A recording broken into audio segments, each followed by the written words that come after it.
Olá, gente. Olá, olá.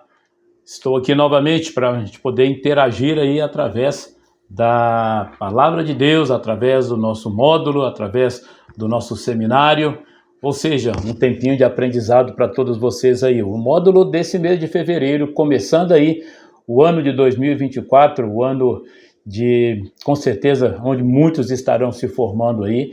E o módulo desse mês é Eclesiologia, tá?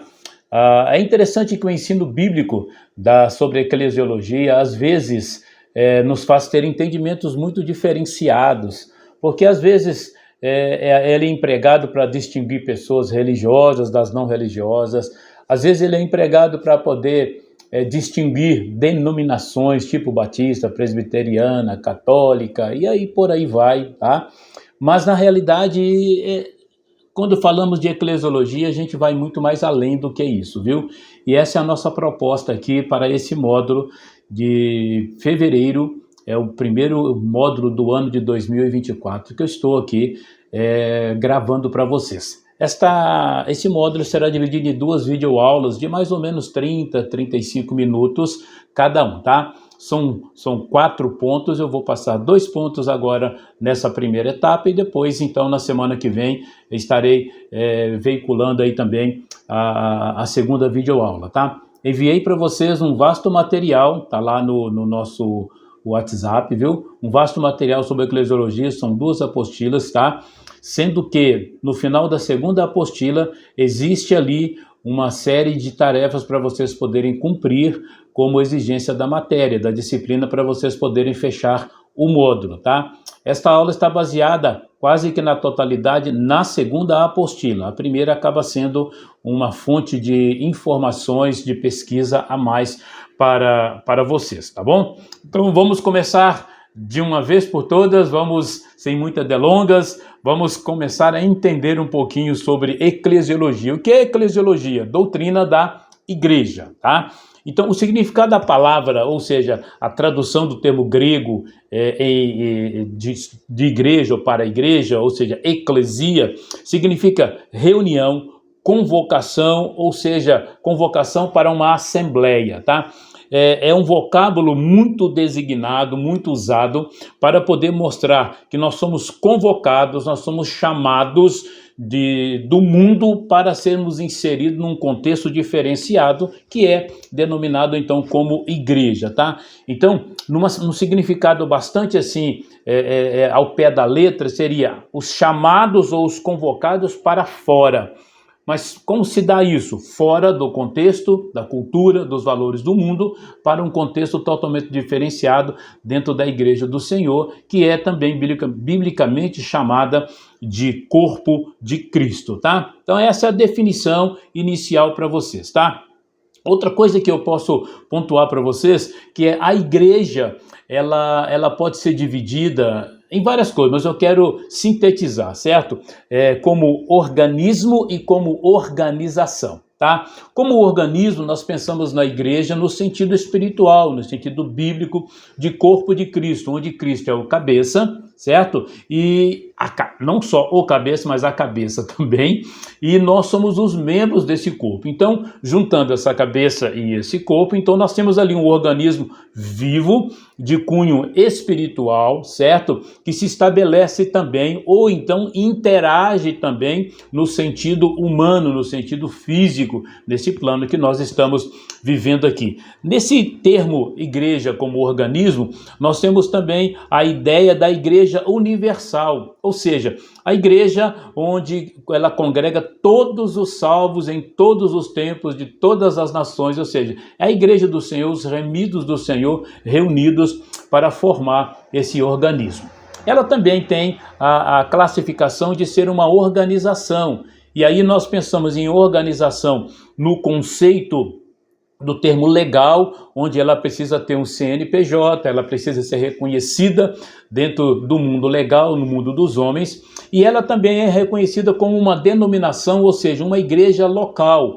Então, a igreja é a organização também como ela se reconhece como igreja batista, igreja presbiteriana e assim sucessivamente, tá? Então, em síntese disso que eu acabei de falar para vocês, a igreja ela pode ser entendida em 2 aspectos, organismo no plano espiritual que interage com o plano natural, ou seja, com o plano físico.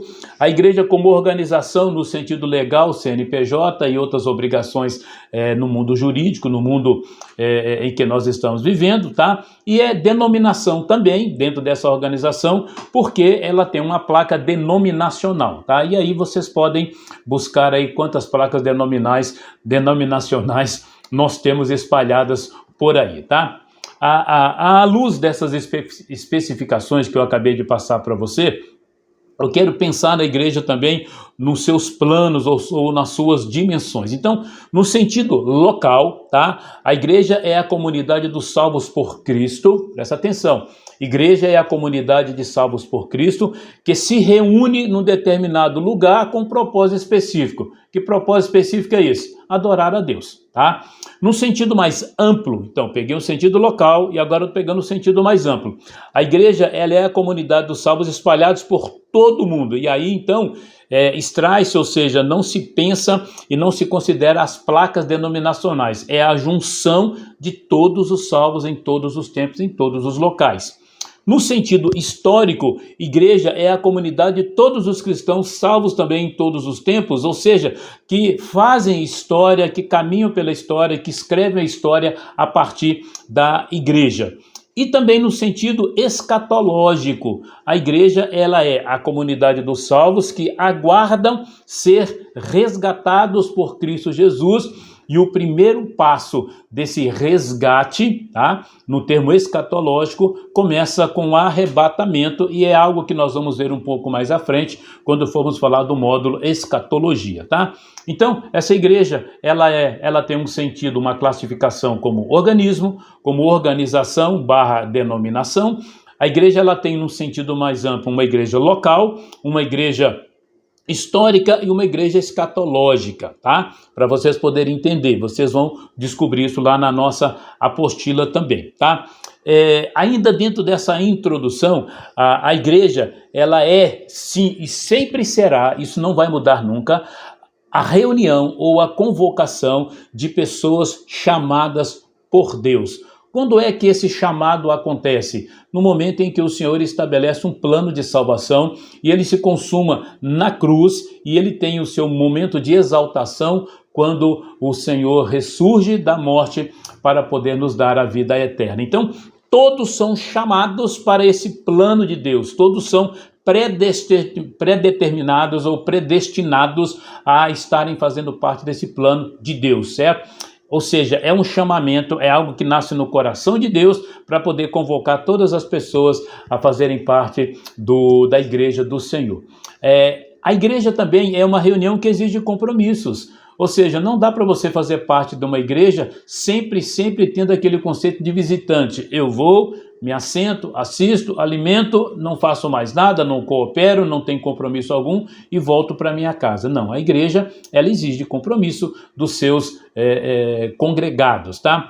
A igreja, ela é formada tão somente de crentes, e eu chamo de crentes aqui, eu classifico como crentes, aquelas pessoas que foram alcançadas pela graça salvadora, se submeteram a ela e por isso foram transformadas, ou seja, obtiveram o novo nascimento, tá?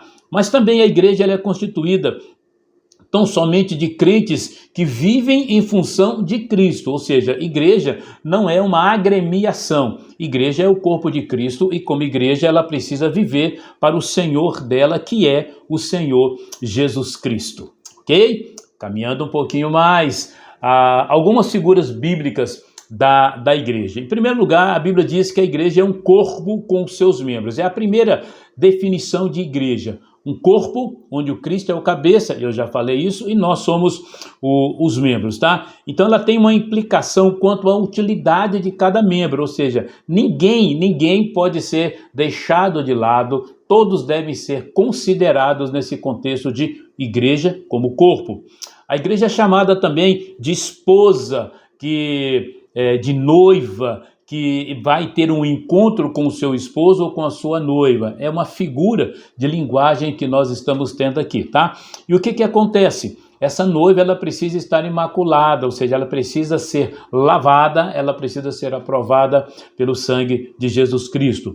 Mas a igreja também, ela tem uma característica, ou uma definição, ou uma figura bíblica, de ser um templo onde tem os seus alicerces, as suas paredes, ou seja, esse espaço físico, onde se reúne os remidos do Senhor. Ou seja, quando nós falamos em templo, quando nós falamos em estrutura física, em prédio e edifício, ele em si só não constitui a igreja do Senhor. A igreja do Senhor, ela se reúne dentro desse templo. A igreja é o que está dentro, não as paredes que às vezes embelezam o templo, tá? A igreja também tem uma figura sobre família, onde existe pai, filhos, filhas, irmãos, irmãs, certo? E nós precisamos, e a Bíblia mostra muito clara a isso, que essa é uma família constituída pelo Senhor, chamada de família cristã, ou a família dos remidos, tá? E nós precisamos ter compromisso em cuidar uns dos outros.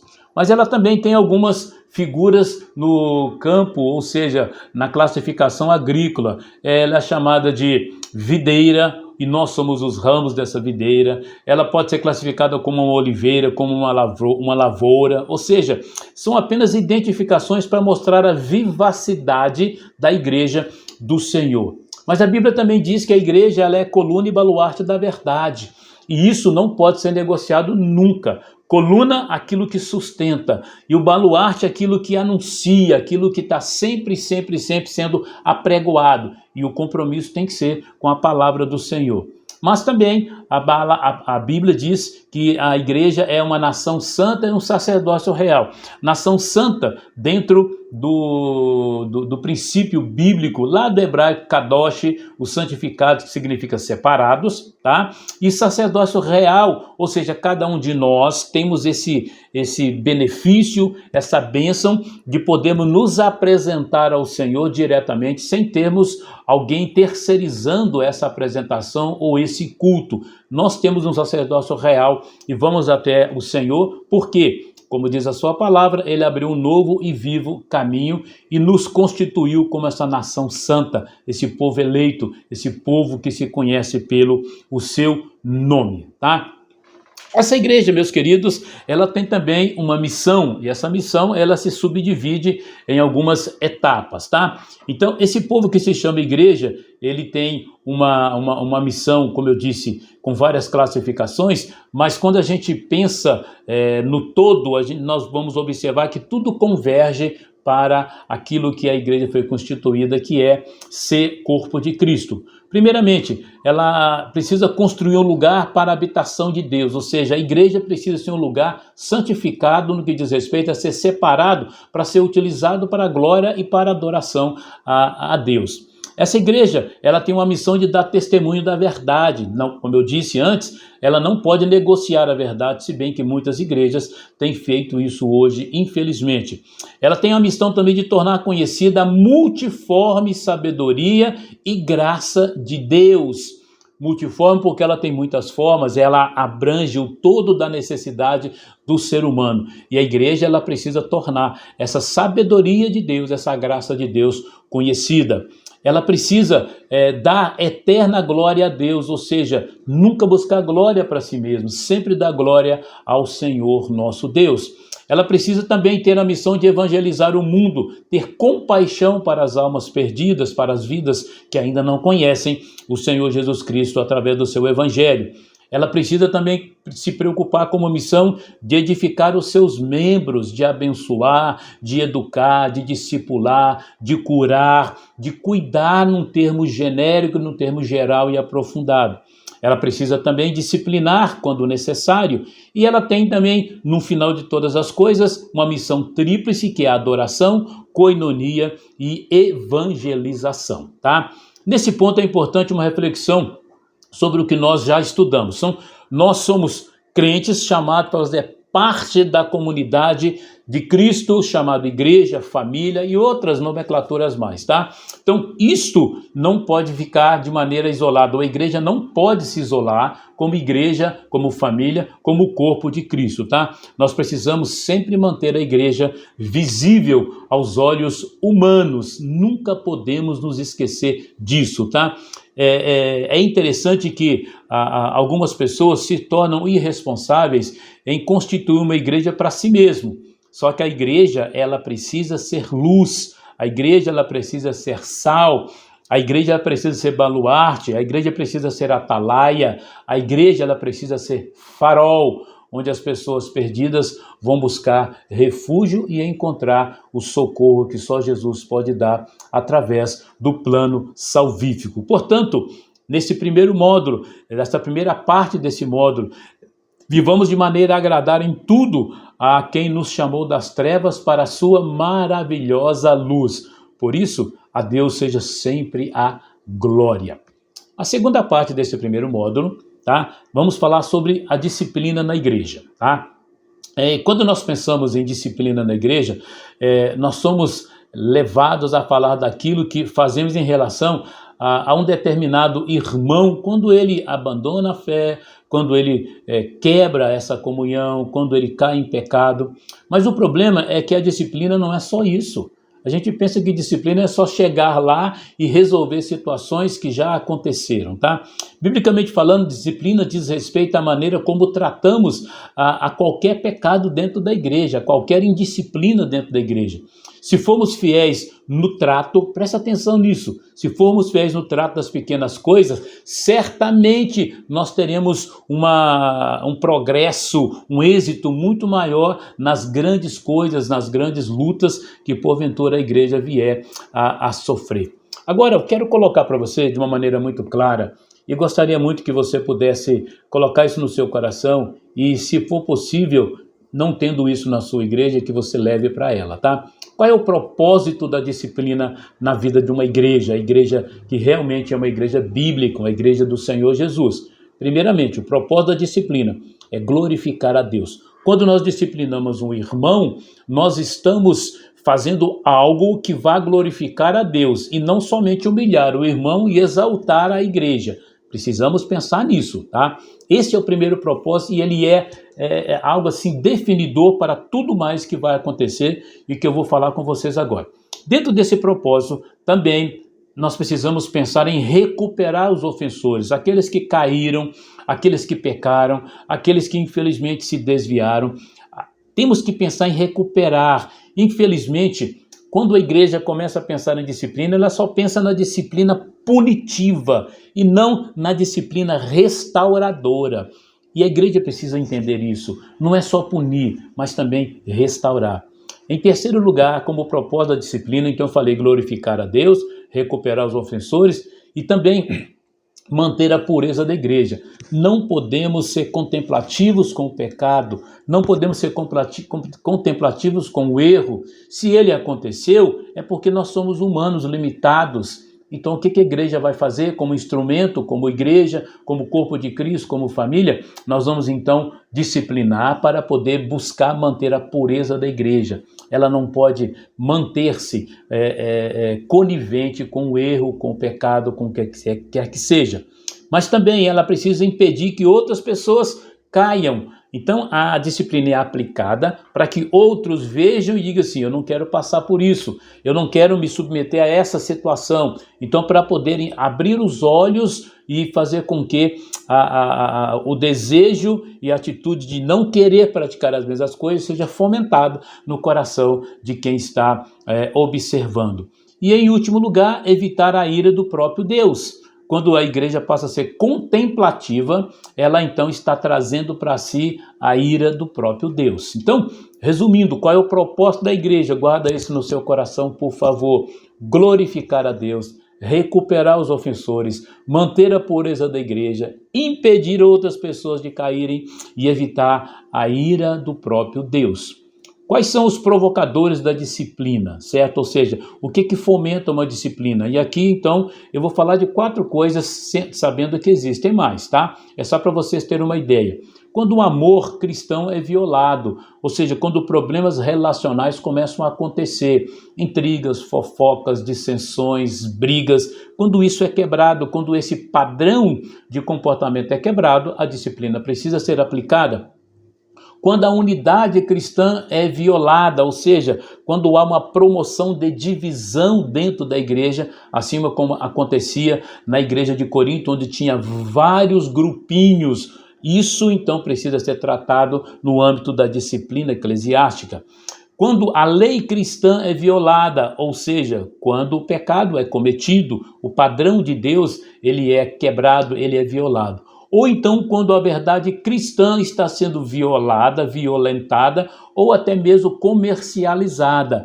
Então é necessário que a igreja entre com a disciplina que é o norteador dos caminhos, ou a norteadora dos caminhos que nós devemos trilhar, tá?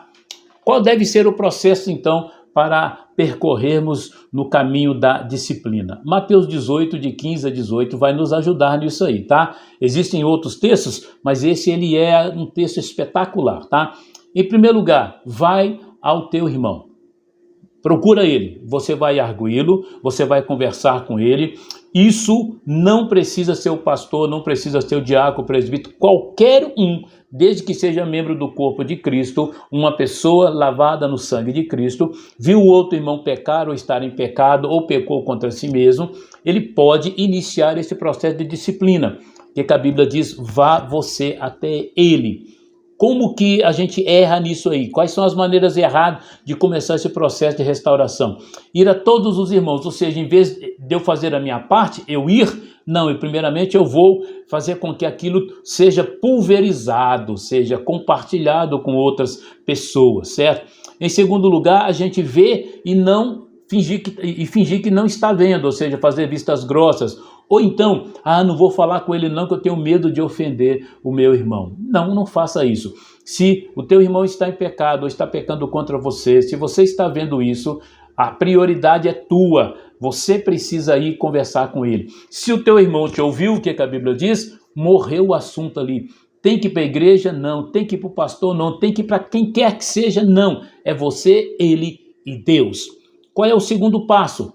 Leva 2 testemunhas, porque esse irmão não te ouviu sozinho. Você foi cumprir a palavra de Deus, mas ele não te deu ouvido. O coração dele estava endurecido, o seu semblante estava também enrijecido, então ele não aceitou. O que você deve fazer então? Você deve procurar outras pessoas e nesse aspecto aqui, busca mais 2 testemunhas. Leva essas pessoas, conversa com a pessoa que está vivendo aquele tempo de dificuldade, tá? Não deixe aquilo virar uma fofoca, chame pessoas que possam realmente lhe ajudar e abençoar na resolução daquela situação.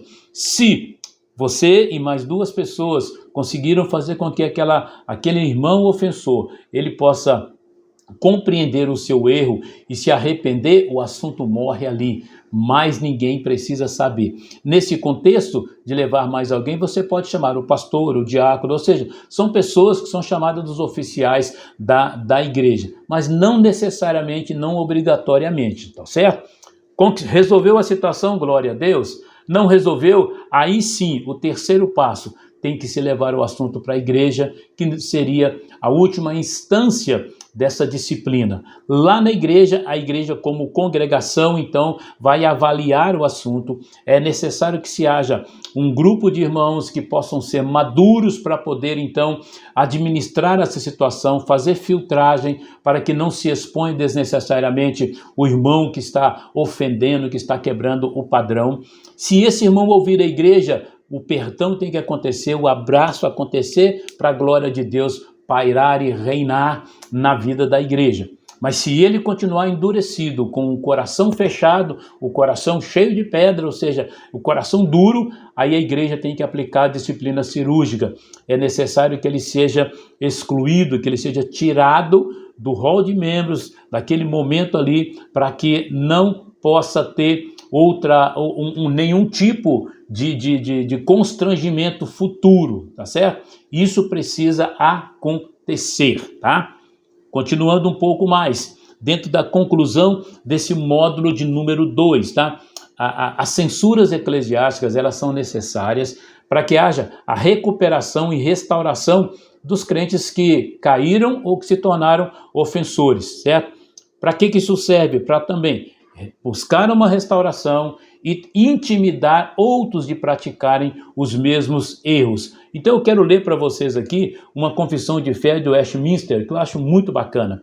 Diz assim: as censuras eclesiásticas são necessárias para a recuperação e restauração de irmãos ofensores, para a intimidação de outros acerca de possíveis ofensas semelhantes, para lançar fora o fermento que, capaz de afetar a nossa massa inteira, para vindicar a honra de Cristo, para vindicar uma santa profissão de fé evangélica e para impedir que sobrevenha a ira de Deus, que com justiça pode recair sobre a igreja, se esta permitir que o pacto do Senhor e os selos desse pacto sejam profanados por ofensores notários e obstinados. Esta é uma declaração de fé de Westminster, ou seja, que Deus nos ajude a não cair e a ajudarmos a restaurar a quem porventura vier a cair. Então, o que nós tratamos nesse módulo na parte 1 e 2? Primeiro nós falamos sobre o que é a igreja. A igreja é o organismo, a igreja é a organização.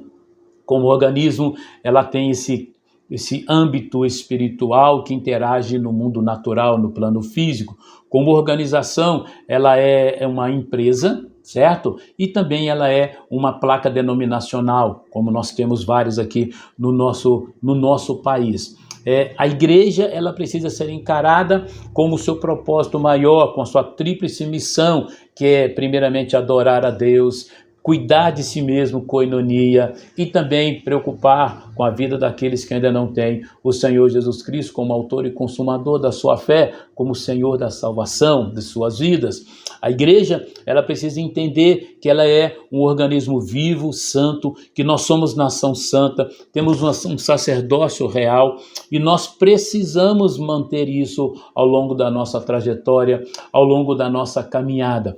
Essa igreja, ela precisa pontuar, ela precisa se preocupar com a sua disciplina, com a sua saúde interna, para que os de fora tenham respeito e consideração pela igreja que eles estão observando, porque é isso que as pessoas de fora fazem, ficam nos observando como agimos, daquilo que falamos, como pensamos e vai por aí adiante. A igreja, dentro dessa disciplina, ela precisa pensar que disciplina não é somente ir lá e fazer com que a pessoa seja punida.